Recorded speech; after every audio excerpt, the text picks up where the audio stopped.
உதவியாளர் மாநில தலைவர் எஸ் முத்தையா, அதாவது வருவாய்த்துறையில் கிராம உதவியாளர்கள், அடிமட்ட ஊழியர்கள், நாங்கள் தான் கிராம உதவியாளராக பணி செய்து வருகின்றோம்.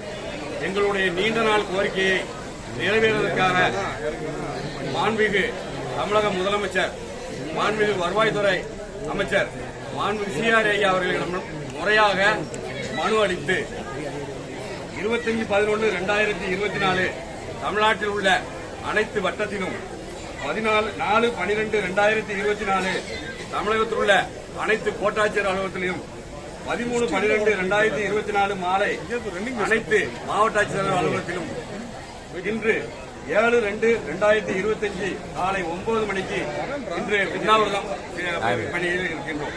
அதாவது எங்களுக்கு 16/95 அரசு ஆணை 625 படி முழுநேர ஊழியர் என அரசு ஆணை வழங்கியும் இதுவரை எங்களுக்கு முழுநேர ஊழியர் வழங்கவில்லை.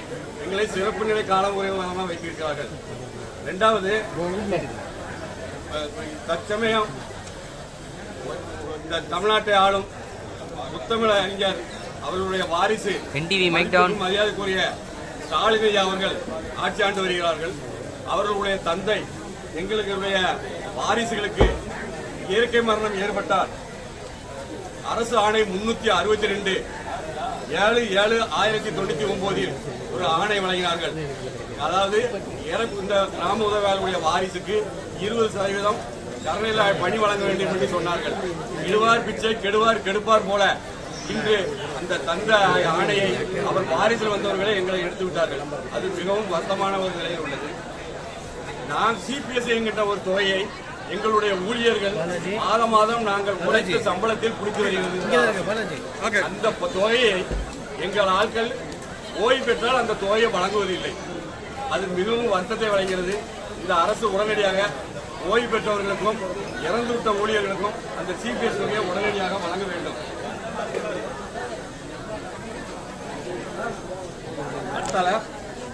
கிராம உதவியாளர்களுக்கு 10% ஓய்வும் 20% கிராம நிர்வாக பணியும் பதவி உயர்வு வழங்கப்பட்டுள்ளது.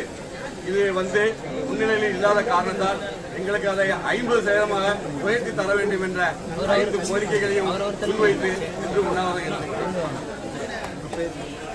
எஸ் முத்தையா, மாநில தலைவர். சார், இப்ப பழைய ஓய்வூதிய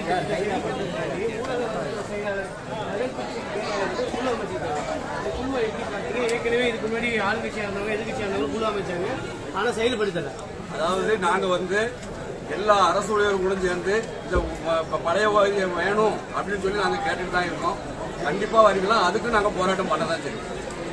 14ஆம் தேதி அனைத்து வட்டாட்சி அலுவலகத்திலேயும் டாக்டர் முற்றுகை பண்றது அறிவிச்சிருக்காங்க. அதுல நாங்க அந்த மாவட்டத்தில் அரசு ஊழியர்கள் நாங்களும் ஒத்து போவோம். ஒருவேளை உங்க கோரிக்கை செவிசாய்க்காத பட்சத்தில் 2026 உங்க அரசியல் நிலைப்பாடு என்ன? மொத்தம் எவ்வளவு பேர் இருக்கீங்க, எவ்வளவு குடும்பம்? அடுத்த போராட்டத்துக்கு நாங்க தயாரா இருக்கோம். மொத்த தமிழக முழுக்க எவ்வளவு பணியாளர், எவ்வளவு குடும்பம்? நாங்க ஒரு 7000 குடும்பம் தமிழ்நாடு 12,000 கிராம உதவியாளர்கள். Okay okay.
பணி முடித்த 10ஆம் வகுப்பு தேர்ச்சி பெற்ற